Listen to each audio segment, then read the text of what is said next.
जी बेटा, प्रोनाउंस में जो हमारे पास फर्स्ट काइंड है प्रोनाउन की, वो हमारे पास हमेशा से क्या होती है, पर्सनल प्रोनाउन। और जैसा कि हमारे पास नाम में है, मैं दोबारा बोल देता हूँ, मैं हर दफ़ा कहता हूँ, साथ साथ नोट्स बनाएंगे। अपने हाथों से लिखे हुए नोट्स आपको भूलते नहीं हैं, अपने हाथों से लिखी हुई बात आपको भूलती नहीं है। देखिए, फर्स्ट काइंड जो हमारे पास प्रोनाउंस की हैं, वो हमारे पास क्या है, पर्सनल प्रोनाउन। एक बात ध्यान में रखें, हम थोड़ा सा इसको एक्सप्लेन करेंगे।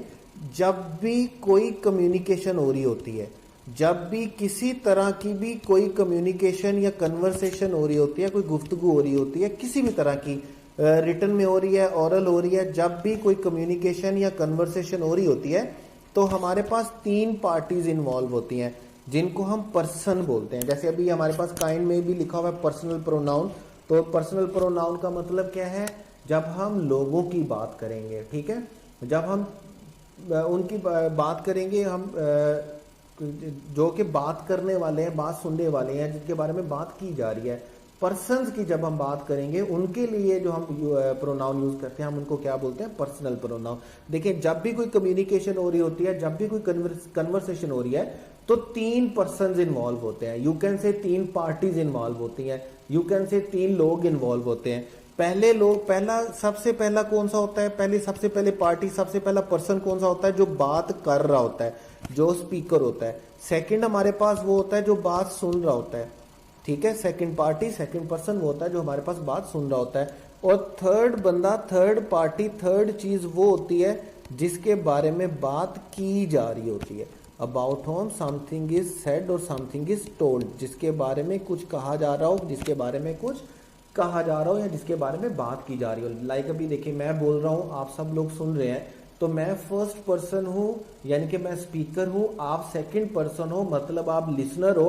और अगर हम इंग्लिश ग्रामर के बारे में बात कर रहे हैं, तो इंग्लिश ग्रामर थर्ड पर्सन है, इंग्लिश ग्रामर के बारे में बात हो रही है। अभी अगर ऐसा हो कि हम मौसम के बारे में बात करना शुरू करें, सियासत के बारे में बात करना शुरू करें, या किसी थर्ड पर्सन के बंदे के बारे में बात करना शुरू करें, बात करने वाला जो होता है वो स्पीकर होता है, सुनने वाला लिसनर, और जिसके बारे में बात करें थर्ड पर्सन होता है।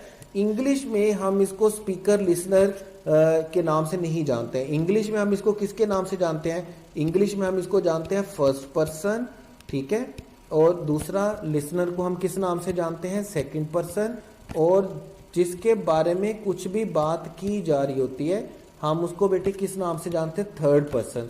तो एक बात तो आप जहन में बिठा लें कि अब के बाद हम स्पीकर लिसनर नहीं बोलेंगे, अब के बाद हम क्या बोलेंगे, फर्स्ट पर्सन, सेकंड पर्सन और थर्ड पर्सन। फर्स्ट पर्सन का मतलब बात करने वाला, सेकंड पर्सन मतलब बात सुनने वाला, और थर्ड पर्सन जिसके बारे में बात की जा रही है। कोई भी हो सकता है, कोई चीज भी हो सकती है, कोई पर्सन भी हो सकता है। अब देखिए, जब हम फर्स्ट पर्सन की बेटे बात करते हैं, तो फर्स्ट पर्सन हम बोलते हैं स्पीकर को। तो डेफिनेटली स्पीकर जो है वो कोई इनह्यूमन चीज तो हो नहीं सकती है, मतलब कोई लाइफलेस थिंग तो हो नहीं सकती है, बात डेफिनेटली कोई ह्यूमन बीइंग ही करेगा। इसी तरह जो सुनने वाला है, कोई नॉन ह्यूमन थिंग, कोई इनएनिमेट थिंग जो है वो बात सुन तो सकती नहीं है, इसका मतलब बात सुनने वाला भी कोई पर्सन ही होगा। हाँ, जिसके बारे में बात की जा रही है वो ह्यूमन बीइंग भी हो सकता है, वो पर्सन हो सकता है, या वो कोई इनएनिमेट थिंग हो सकती है, कोई लाइफलेस थिंग हो सकती है। ये तीन बातें आपने याद रखनी है। पर्सनल प्रोनाउन में तीन चीजें हमने देखनी है। पहली चीज, जो बात करने वाला है उसको हम इंग्लिश में, इंग्लिश लैंग्वेज में क्या बोलेंगे, फर्स्ट पर्सन। जो बात सुनने वाला है उसको हम अब से आगे क्या बोलेंगे, सेकंड पर्सन। और जिसके बारे में बात की जा रही है, इसके बाद आइंदा से हम उसको क्या बोलेंगे, थर्ड पर्सन। ये पहली तीन बातें आपने याद रखनी है, फर्स्ट पर्सन, सेकंड पर्सन और थर्ड पर्सन। उसके बाद बेटे देखिए, तीन केस आपने याद रखने हैं। पहला केस हमारे पास कौन सा है, सब्जेक्टिव केस। जब हम किसी भी नाउन को किसके तौर पर, किसी भी प्रोनाउन को किसके तौर पर यूज कर रहे होंगे, सब्जेक्ट के तौर पे, तो हम उसका कौन सा केस लिखेंगे, सब्जेक्टिव केस। उसके बाद हम सेकंड केस हमारे पास क्या होता है बेटे, ऑब्जेक्टिव केस। जब भी हम किसी नाउन या प्रोनाउन को किसके तौर पे यूज कर रहे होंगे, ऑब्जेक्ट के तौर पे। और तीसरा केस हमारे पास बेटे कौन सा होता है, पोजेसिव केस। पोजेसिव केस का मतलब क्या है, मैं टेबल पे जाने से पहले, चार्ट पे जाने से पहले आपको ये टेक्निकल चीजें इसलिए समझा रहा हूं ताकि आपको इस बात का पता हो, जब हम टेबल कर रहे हो हम 1 बाई 1 करके अलग से टेबल देखेंगे ताकि हमें क्लियर हो कि क्या क्या पॉसिबिलिटीज हैं, क्या क्या ऑप्शंस हैं, कौन कौन से वर्ड्स हमारे पास यूज हो सकते हैं। ठीक हो गया। सब्जेक्टिव केस होता है जब हम किसी को किसके तौर पर यूज करेंगे, एज अ सब्जेक्ट यूज करेंगे। ठीक है, लाइक अभी अगर मैं कोई सेंटेंस आसान सा लिखता हूं, मैं बोलता हूं जॉन किल्ड एंजेलिना, लाइक इसमें जॉन जो है हमारे पास वो क्या है, सब्जेक्ट है, और एंजेलिना हमारे पास क्या है, ऑब्जेक्ट है। अब भी अगर इसी सेंटेंस को मैं कुछ यूं लिख दूं, एंजेलिना किल्ड जॉन, इसमें अभी एंजेलिना हमारे पास क्या बनी, सब्जेक्ट, और जॉन हमारे पास क्या बना, ऑब्जेक्ट। अब जॉन सब्जेक्ट में भी जॉन है और जॉन ऑब्जेक्ट में भी जॉन है। ये नाम की सूरत में तो हो सकता है लेकिन प्रोनाउन की सूरत में ये पॉसिबल नहीं है। लाइक अभी अगर देखें, अगर ये मैं सेंटेंस लिखता हूं, he killed she, is it possible? या मैं सेंटेंस लिखता हूं शी किल्ड ही, ये दोनों ही सेंटेंस पॉसिबल नहीं है। ही भी सब्जेक्टिव केस है, शी भी सब्जेक्टिव केस है, दोनों को सेंटेंस में सब्जेक्ट के तौर पर यूज किया गया है। यहां पर तो दोनों का यूजेज बिल्कुल ठीक है, लेकिन शी ऑब्जेक्टिव केस नहीं है, ही ऑब्जेक्टिव केस नहीं है। इसको ऑब्जेक्ट बनाने के लिए मुझे हर लिखना होता है और इसको बनाने के लिए मुझे क्या लिखना होगा, हिम लिखना होगा। मुझे ये देखना है कि मैं सेंटेंस में इसको किसके तौर पे लिख रहा हूं। अगर मैं सब्जेक्ट के तौर पे लिख रहा हूं तो मुझे सब्जेक्टिव केस लिखना है, अगर मैं ऑब्जेक्ट के तौर पर लिख रहा हूं तो मुझे ऑब्जेक्टिव केस लिखना है। और अगर मैं पोजेशन के लिए लिख रहा हूं, डेफिनेटली अगर मैं ही की कोई चीज, किसी चीज पर पोजेशन शो कर रहा हूं तो मैं उसको एपोस्ट्रोफी एस के साथ बिल्कुल नहीं लिखूंगा, बल्कि मुझे उसके साथ के लिए कौन सा वर्ड यूज करना होगा, हिज का। अगर मैं शी की पोजेशन किसी चीज पर यूज कर रहा हूं तो मैं उसके साथ एपोस्ट्रोफी एस नहीं लिखूंगा, बल्कि मैं उसके लिए एक सब्स्टिट्यूट वर्ड यूज करूंगा, दैट इज हर। तो आपको 3 बातें ध्यान में रखनी है। सबसे पहली बात बिल्कुल शुरू से कर लेते हैं, प्रोनाउंस वो वर्ड होते हैं जो नाउन की जगह पर यूज होते हैं एरर ऑफ रेपिटेशन को खत्म करने के लिए। प्रोनाउन जो है वो अग्री करना चाहिए नाउन के साथ, नंबर में, जेंडर में और केस में। उसके बाद हमारे पास 3 पर्सन होते हैं, फर्स्ट पर्सन मतलब स्पीकर, सेकंड पर्सन मतलब लिसनर, और थर्ड पर्सन मतलब जिसके बारे में बात की जाए। सब्जेक्टिव केस मतलब अगर आप किसी को सब्जेक्ट के तौर पे यूज कर रहे हैं किसी नाउन या प्रोनाउन को, ऑब्जेक्टिव केस मतलब अगर आप उसको ऑब्जेक्ट के तौर पर यूज कर रहे हैं, और पोजेसिव केस मतलब अगर आप उसकी पोजेशन बता रहे हैं। Is that clear? अभी आगे देखिएगा, अभी हम 1 बाय 1 इनका ग्राफ देखेंगे, 1 बाय 1 इनका टेबल देखेंगे। ग्राफ में इनकरेक्ट वर्ड बोला, इनका टेबल देखेंगे। देखिए सबसे पहले बेटे हमारे पास है पर्सनल प्रोनाउन में फर्स्ट पर्सन। इस टेबल में जितने वर्ड लिखे हुए हैं वो फर्स्ट पर्सन है। फर्स्ट पर्सन में हम क्या करेंगे, इनकी पॉसिबिलिटीज देखेंगे।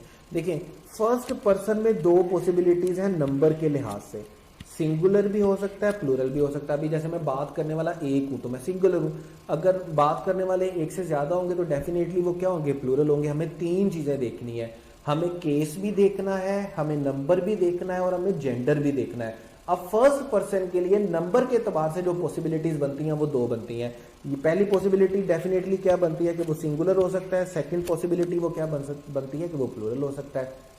अब जेंडर के एतबार से आप देखेंगे तो सिंगुलर जो है वो मैस्कुलिन भी हो सकता है और सिंगुलर फेमिनिन भी हो सकता है। इसी तरह प्लूरल में मैस्कुलिन भी हो सकता है और फेमिनिन भी हो सकता है। अब जैसे देखें, मैं फर्स्ट पर्सन हूं, मैं बात कर रहा हूं, मैं स्पीकर हूं, नंबर के एतबार से मैं सिंगुलर हूं और जेंडर के एतबार से मैं मैस्कुलिन हूं। और अगर बात करने वाला कोई फीमेल होगी तो वो नंबर के एतबार से तो सिंगुलर ही होगी, लेकिन वो जेंडर के एतबार से क्या होगी, फेमिनिन होगी। इसका मतलब नंबर के एतबार से हमारे पास 2 चांसेस बन सकते हैं, 2 ऑप्शन बनती हैं। बात करने वाला या तो सिंगुलर होगा या प्लूरल होगा, ये नंबर के एतबार से बन गई। अब जेंडर के एतबार से या वो मैस्कुलिन होगा या फेमिनिन होगा, या वो मैस्कुलिन होंगे या वो फेमिनिन होंगे। ज्यादा भी हो सकते हैं, कम भी हो सकते हैं। तो अभी देखें, ये तो बात समझ में आई कि हमें सबसे पहले नंबर 1 पर अपने प्रोनाउन का बेटे क्या देखना है, हमें नंबर देखना है, और नंबर 2 हमें उसका क्या देखना है, नंबर 2 बेटे हमें क्या देखना है, उसका जेंडर देखना है। उसके बाद नंबर 3 पे बेटे जो हमने चीज देखनी है वो हमारे पास क्या है, केस, कि हम उसको किसके तौर पर यूज कर रहे हैं, एज अ सब्जेक्ट यूज कर रहे हैं, एज एन ऑब्जेक्ट यूज कर रहे हैं, या पोजेशन के तौर पर यूज कर रहे हैं। अगर हम फर्स्ट पर्सन को मैस्कुलिन या फेमिनिन दोनों सूरतों में सब्जेक्ट के तौर पे यूज कर रहे हैं तो हमें कौन सा वर्ड लिखना है, आई का। अगर हम उसको प्लूरल के तौर पर यूज कर रहे हैं तो फिर हमें कौन सा वर्ड लिखना है, वी का। ठीक है, ये किस सूरत में होगा, अगर हम उसको किसके तौर पे यूज कर रहे होंगे सेंटेंस में, सब्जेक्ट के तौर पे यूज कर रहे होंगे, उसका सब्जेक्टिव केस। और अगर हम उनको ऑब्जेक्ट के तौर पर यूज कर रहे हैं तो आई की सूरत में ऑब्जेक्टिव केस क्या होंगे, मी, और वी की सूरत में ऑब्जेक्टिव केस क्या होंगे, अस। और ये कब होगा, जब हम उनका कौन सा केस बेटे लिख रहे होंगे, ऑब्जेक्टिव केस। उसके बाद पोजेसिव केस में हमारे पास क्या होगा, पोजेसिव केस दो होते हैं, याद रखिएगा, एक पोजेसिव प्रोनाउन होते हैं और एक पोजेसिव एडजेक्टिव होते हैं। बड़ा सिंपल है, अगर आप ये देखना चाहें एडजेक्टिव कौन से हैं, प्रोनाउन कौन से हैं, तो आपने किसी भी नाउन से पहले प्रोनाउन यूज करना है। ठीक है, अब देखिए माइन मैन तो कभी भी नहीं हो सकता, या माइन बुक कभी भी नहीं हो सकता, बल्कि क्या होगा, माई बुक होगा और माई पेन होगा। ठीक है, इसका मतलब माई का वर्ड एडजेक्टिव है और माइन क्या है, प्रोनाउन। तो आई वाले मामले में माई और माइन दोनों पोजेसिव है, एक पोजेसिव एडजेक्टिव है, एक पोजेसिव प्रोनाउन है, एक पोजेसिव एडजेक्टिव है, एक पोजेसिव प्रोनाउन है। आर का मामला है, आर पोजेसिव एडजेक्टिव है और आर पोजेसिव प्रोनाउन है। ठीक है, सेल्फ वाले मामले भी आप अपने पास साथ नोट करेंगे। दो काइंड्स हमारे पास होती हैं प्रोनाउन की, एक हमारे पास होता है रिफ्लेक्सिव प्रोनाउन और एक हमारे पास होता है एम्फेटिक प्रोनाउन। इनको डिफाइन हम बाद में कर लेंगे, लेकिन आपने लिखना इनको टेबल में अपने साथ ही है। अभी अदरवाइज अभी तक अगर आप देखेंगे तो अभी तक आपके पास क्या है, फर्स्ट पर्सन प्रोनाउन है। फर्स्ट पर्सन जेंडर के नंबर के एतबार से दो तरह के हो सकते हैं, सिंगुलर हो सकते हैं, प्लूरल हो सकते हैं। सिंगुलर में मैस्कुलिन भी हो सकता है, फेमिनिन भी हो सकता है, प्लूरल में मैस्कुलिन भी हो सकता है, फेमिनिन भी हो सकता है। सब्जेक्ट के एतबार से दो प्रोनाउन होते हैं फर्स्ट पर्सन में, या तो आई होगा या वी होगा। ऑब्जेक्टिव केस में जब हम इनको ऑब्जेक्ट के तौर पर यूज करेंगे तो ये आई का क्या बनेगा, मी, और वी का क्या बनेगा, अस। और पोजेसिव में पोजेसिव एडजेक्टिव भी होते हैं, पोजेसिव प्रोनाउन भी होते हैं। एडजेक्टिव क्या होंगे, माई और आर होंगे, और प्रोनाउन हमारे पास क्या होंगे, पोजेसिव प्रोनाउन क्या होंगे, आर्स होगा और माइन होगा। रिफ्लेक्सिव में माई का केस माई सेल्फ होता है और आर की सूरत में आर सेल्फ होता है। रिफ्लेक्सिव और इम्फेटिक दो काइंड है, इनको हम डिस्क्राइब बाद में करेंगे, डिफाइन बाद में करेंगे। अभी फिलहाल के लिए आपने इनको अपने पास इसी टेबल में लिख लेना है ताकि हम इसको इकट्ठा लिख सके और आपके पास इकट्ठा टेबल बन जाए। ठीक है, उसके बाद